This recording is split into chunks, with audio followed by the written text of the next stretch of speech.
Hello दोस्तों, हटा सावन की घटा में फिर से आपका स्वागत। और मैं आज करा रहा हूँ मैथ के जितने भी फॉर्मूले हैं वो सब आज हम 10 मिनट के अंदर देख लेंगे। 2D और 3D में सबसे ज़्यादा फॉर्मूले, पहले 2D और 3D के फॉर्मूले देखते हैं। 10 मिनट का सेशन है। 2D और 3D में सबसे पहले हम वर्ग के बारे में बात करते हैं। वर्ग जिसकी चारों भुजाएं बराबर हैं, तो वर्ग का क्षेत्रफल क्या होता है? भुजा स्क्वायर। तो भुजा मैंने मान ली ए, और एक और क्षेत्रफल होता है इसका विकर्ण का स्क्वायर बटे 2। विकर्ण के स्क्वायर बटे 2 से भी आप इसका क्षेत्रफल निकाल सकते हो। विकर्ण ये विकर्ण होता है, ठीक है। तो इसका परिमाप होता है दोस्तों 4a, और इसका विकर्ण कैसे निकालोगे? √2a। ए का मतलब है भुजा, भुजा में √2 का गुणा कर दूंगा तो इसका आप क्षेत्रफल निकाल सकते हो। दूसरी चीज है आयत। आयत की आमने सामने की भुजा बराबर होती है, ये लंबाई ये चौड़ाई। तो क्षेत्रफल कैसे निकालोगे? लंबाई गुणा चौड़ाई। परिमाप क्या होता है? 2 लंबाई प्लस चौड़ाई। और इसका विकर्ण क्या होता है? √L² plus B²।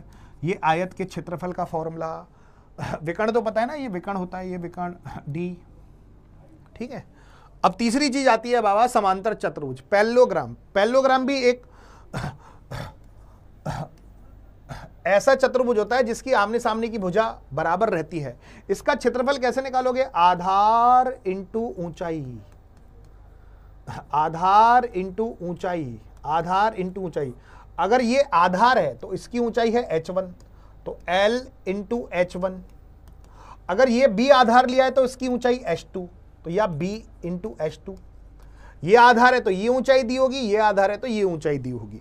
तो पैरेललोग्राम का चतुर्भुज एरिया कैसे निकालते हो? आधार इंटू ऊंचाई से। परिमाप क्या होगा? वही 2L प्लस B।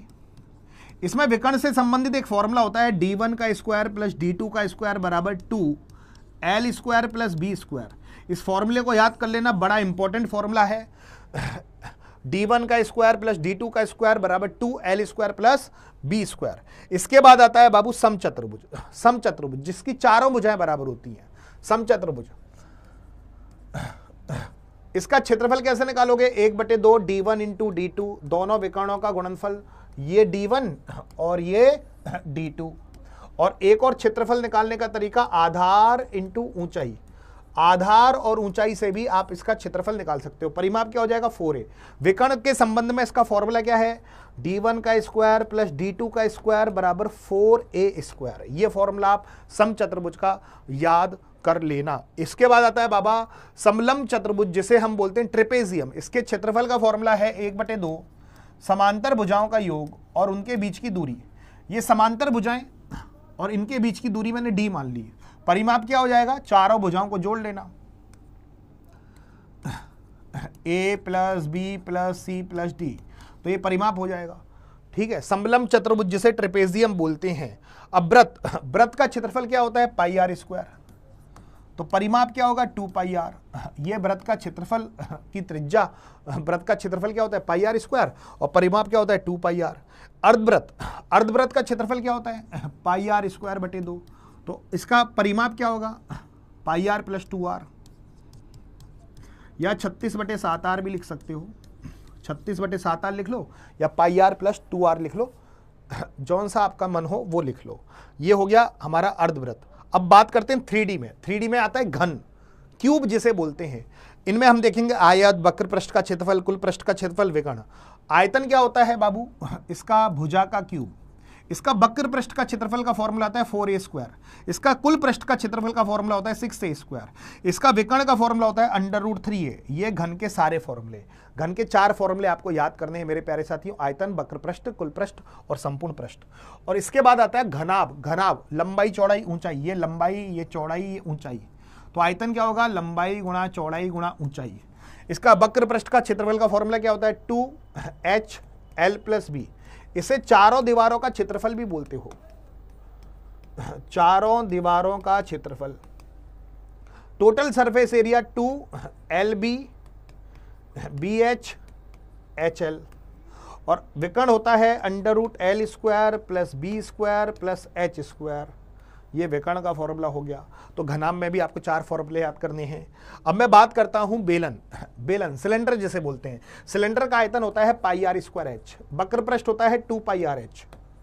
संपूर्ण पृष्ठ होता है 2πr r प्लस h। और इसका विकर्ण तो होता ही नहीं है, ठीक है। तो ये आपको बेलन में 3 फॉर्मूले याद करने हैं, आयतन, वक्र पृष्ठ का क्षेत्रफल, कुल पृष्ठ का क्षेत्रफल। इसके अलावा आता है बाबू शंकु। शंकु में 3 फॉर्मूले।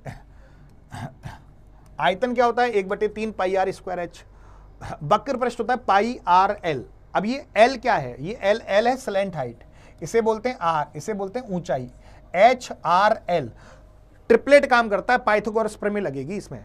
एल का मतलब होता है तिर्यक ऊंचाई, स्लैंट हाइट जिसे बोलते हैं, ठीक है। इसका कुल पृष्ठ होता है पाई आर, आर प्लस एल। तो ये आपके शंकु के 3 फॉर्मूले। इसके अलावा आता है गोला।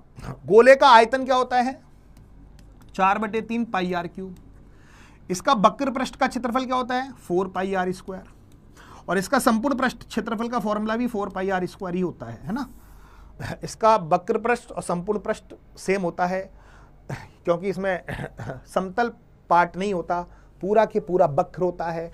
और टोटल सरफेस एरिया में वक्र प्लस समतल आता है, वक्र प्लस समतल। तो वक्र पृष्ठ कितना है 4 पाई आर स्क्वायर, तो संपूर्ण पृष्ठ भी 4 पाई आर स्क्वायर हो जाएगा, क्योंकि समतल पार्ट इसमें नहीं होता है। इसलिए हेमिस्फेयर, अर्धगोला, अर्धगोले के आयतन का फॉर्मूला होता है 2/3 पाई आर क्यूब। इसका वक्र पृष्ठ का फॉर्मूला होता है 2 पाई आर स्क्वायर, और टोटल सरफेस एरिया होता है 3 पाई आर स्क्वायर। ये अर्धगोले के फॉर्मूले, 3 फॉर्मूले आपको याद करने हैं अर्धगोले के। तो 2D और 3D के मैंने सारे फॉर्मूले लिखा दिए। इसके अलावा सक्सेसिव का क्या फॉर्मूला होता है, सक्सेसिव का क्या फॉर्मूला होता है, successive plus minus X plus minus Y, X into Y upon 100। ये बात क्लियर हो गई, सक्सेसिव का फॉर्मूला। अगर एसपी सेम है, विक्रय मूल्य सेम है, प्रॉफिट परसेंटेज, लॉस परसेंटेज भी सेम है, तो इस कंडीशन पे लॉस होता है हमेशा। लॉस कैसे निकालते हो, प्रॉफिट और लॉस का गुणा करके 100 का भाग, प्रॉफिट और लॉस का गुणा करके 100 का भाग। ये फॉर्मूले तो आपको याद होंगे, उम्मीद करते हैं ये फॉर्मूले तो आपको बिल्कुल अच्छी तरह याद होंगे। सीआई की 2 साल की टेबल निकालना आता है, 2 साल की टेबल, 2 साल की टेबल, दर इंटू समय, चक्रवर्ती ब्याज निकालना है। 1% का 2 साल का चक्रवर्ती ब्याज होता है 2.01। तो पहले 1 का 2 से गुणा करूंगा 2, और 1 का स्क्वायर होता है 0.1। ट्रिक सीख लो, 2% का 2 साल का चक्रवर्ती ब्याज, 2 का 2 से गुणा करो 4, और 2 का स्क्वायर 0.4। 3% का 2 साल का चक्रवर्ती ब्याज, 3 का 2 से गुणा करेंगे 6, 3 का स्क्वायर 0.9। 4% का 2 साल का चक्रवर्ती ब्याज, 4 का 2 से गुणा करेंगे 8, 4 का स्क्वायर 16। 5% का 2 साल का चक्रवर्ती ब्याज, 5 का 2 से गुणा करो 10, 5 का स्क्वायर 25। 6% का 2 साल का चक्रवर्ती ब्याज, 6 का 2 से गुणा करेंगे 12, 6 का स्क्वायर 36। 7% का 2 साल का चक्रवर्ती ब्याज, 7 दूनी 14, 7 का स्क्वायर 49। 8% का 2 साल का चक्रवर्ती ब्याज, 8 का 2 से गुणा करेंगे 16, 8 का स्क्वायर 64। 9% का 2 साल का चक्रवर्ती ब्याज, 9 का 2 से गुणा करो 81, सॉरी 9 का 2 से गुणा करेंगे 18, 9 का स्क्वायर 81। ऐसे 10% का 2 साल का चक्रवर्ती ब्याज होता है 21%। उम्मीद कर रहे हैं कि ये चक्रवर्ती ब्याज तो निकालना सीख गए होंगे आप 2 साल का, ये बात क्लियर हो गई। 11% का 2 साल का निकालना है, 11 का 2 से गुणा करेंगे 22, 11 का स्क्वायर 121, तो ये एक 22 में ऐड कर देना, तो 23.21%। तो ऐसे निकलता है चक्रवर्ती ब्याज 2 साल का। एक और निकाल के बता देता हूं, 12% का 2 साल का, 12 का 2 से गुणा करूंगा 24, 12 का स्क्वायर 144, तो ये 1 इसमें ऐड कर दो तो 25.44। 13% का 2 साल का चक्रवर्ती ब्याज निकालना है, 13 का 2 से गुणा करूंगा 26, 13 का स्क्वायर 169, तो 1 इसमें ऐड कर दो 27.69%। ये 13% का 2 साल का चक्रवर्ती ब्याज, ये सब आपके बिल्कुल दिमाग में सेट होना चाहिए। एमडीएच लगाना जानते हो, टाइम एंड वर्क में एमडीएच का फॉर्मूला होता है M1 D1 H1 upon W1 बराबर M2 D2 H2 upon W2। ये तो लगा लोगे ना MDH वाला फॉर्मूला, MDH वाला फॉर्मूला। और एलसीएम से कैसे करते हैं, यहाँ पे लिखते हैं समय, कार्य और क्षमता, समय, कार्य, क्षमता। ये बात क्लियर हो गई।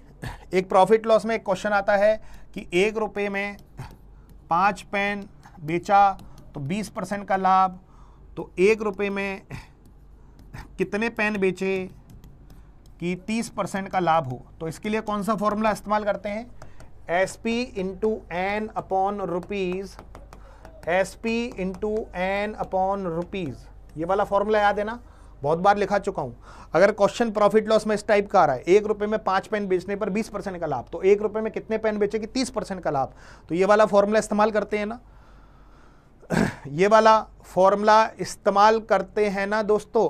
अब इसके अलावा 1 + 2 + 3 + 4, इस सीरीज के औसत का फॉर्मूला क्या है? औसत का n + 1/2। इस सीरीज के योग का फॉर्मूला क्या है? n + 1/2। दूसरी सीरीज आती है स्क्वायर वाली, 1 का स्क्वायर, 2 का स्क्वायर, 3 का स्क्वायर से लेके n के स्क्वायर। इस सीरीज के औसत का फॉर्मूला क्या है? औसत का n + 1 2n + 1/6। इसके योग का फॉर्मूला क्या है? n + 1 2n + 1/6। तीसरी चीज आती है क्यूब वाली सीरीज, 1 का क्यूब, 2 का क्यूब से लेके n के क्यूब। इसके औसत का फॉर्मूला क्या है? n + 1 का होल स्क्वायर बटे 4। इसके योग का फॉर्मूला क्या है? n² n + 1 का होल स्क्वायर बटे 4। इसके अलावा एक और बहुत प्यारी सी सीरीज बनती है, इसके अलावा ध्यान से समझना, एक बहुत प्यारी सी सीरीज बनती है दोस्तों। पूरी बात, अगर 1 का स्क्वायर, 3 का स्क्वायर, 5 का स्क्वायर से लेके n के स्क्वायर विषम संख्या है, कभी कभी इसका योग पूछ लेता है, तो इसके योग का फॉर्मूला है n + 1 n + 2/6। इसके योग का फॉर्मूला n + 1 n + 2, और यहां पे 2n + 1। इस सीरीज में और इस सीरीज में अंतर है, दोनों को एक मान लेते हैं बहुत से लोग। तो ये मैंने मैथ के लगभग वो फॉर्मूले बताएं जो बहुत इंपॉर्टेंट है। सबसे ज़्यादा इंपॉर्टेंट 2D और 3D के फॉर्मूले, ये वाले फॉर्मूले भी आपको याद करने होंगे। और एक फॉर्मूला तो आपको पता है, भाज्य बराबर क्या होता है? भाजक इंटू भागफल प्लस शेषफल, ये तो पता ही होगा। भाज्य बराबर क्या होता है? भाजक इंटू भागफल प्लस शेषफल। तो बेटा आपको यूपी पुलिस कांस्टेबल के एग्जाम के लिए ऑल द बेस्ट। बहुत अच्छे से पेपर फोड़ के आना। पीडीएफ और एग्जाम का पेपर चाहिए तो इस नंबर पे हाई लिख देना और टेलीग्राम पर ज्वाइन हो जाना, विपुल सर एग्जामपुर नोट्स। और डेली हमारी 7 बजे क्लास होती है, उसमें तो ज्वाइन होना ही है। डेली 7 बजे होती है, डेली 7 बजे। तो 8700126421 ये हमारा व्हाट्सअप नंबर, ये हमारा टेलीग्राम चैनल, दोनों पे ज्वाइन हो जाना तो हमसे संपर्क में रहोगे आप हमेशा। ठीक है, आज के लिए इतना काफ़ी। थैंक यू, धन्यवाद, tata, bye bye, love you all.